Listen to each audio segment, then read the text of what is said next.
नमस्कार दोस्तों, स्वागत है आप सभी का मेरे YouTube चैनल स्टेनो गुरु शिवा में। दोस्तों शुरू करते हैं आज की डिक्टेशन। गति लेखन अभ्यास संख्या 60। गति 80 शब्द प्रति मिनट। स्टार्ट। यह समय की मांग है कि पश्चिमी देशों में खालिस्तान समर्थक अतिवादियों की हरकतों पर इन देशों के नीति नियंताओं से दो टूक बात की जाए और उनसे उन्हें नियंत्रित करने के लिए भी कहा जाए। इसी सिलसिले में गत दिवस जहां प्रधानमंत्री नरेंद्र मोदी ने न्यूजीलैंड के प्रधानमंत्री से उनके देश में खालिस्तान समर्थक तत्वों की हरकतों का उल्लेख किया, वहीं रक्षा मंत्री राजनाथ सिंह ने अमेरिकी खुफिया प्रमुख तुलसी गबार्ड से कहा कि अमेरिका में खालिस्तान समर्थक चरमपंथियों पर लगाम लगाई जानी चाहिए।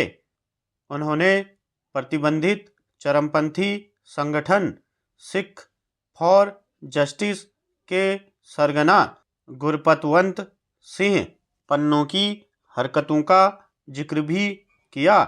भारत को इतने तक ही सीमित नहीं रहना चाहिए, उसे इस पर जोर देना चाहिए कि अमेरिका और न्यूजीलैंड में खालिस्तान समर्थक तत्वों पर वास्तव में लगाम लगे। इन दोनों देशों के अतिरिक्त भारत को ब्रिटेन, कनाडा और ऑस्ट्रेलिया से भी यह कहना होगा कि यदि उनके यहाँ खालिस्तान समर्थक तत्व बेलगाम बने रहते हैं तो संबंधों को आगे बढ़ाने में कठिनाई होगी। इसकी अनदेखी नहीं की जा सकती कि ये पांचों देश I-5 नामक उस संगठन के सदस्य हैं जो अपनी खुफिया सूचनाएं साझा करते हैं। क्या यह महज एक दुर्योग है कि इन पांचों देशों में खालिस्तान समर्थक तत्व कुछ ज़्यादा ही बेलगाम हैं?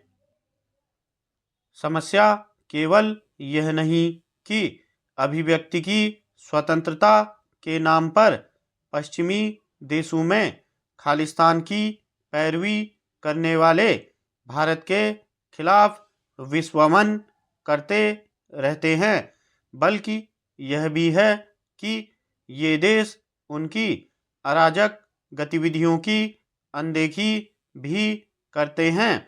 यह किसी से छिपा नहीं कि इन देशों में खालिस्तान समर्थक कभी हिंदू मंदिरों को निशाना बनाते हैं, कभी भारतीय राजनयिकों को निशाने पर लेते हैं और कभी भारतीय ध्वज का निरादर करते हैं।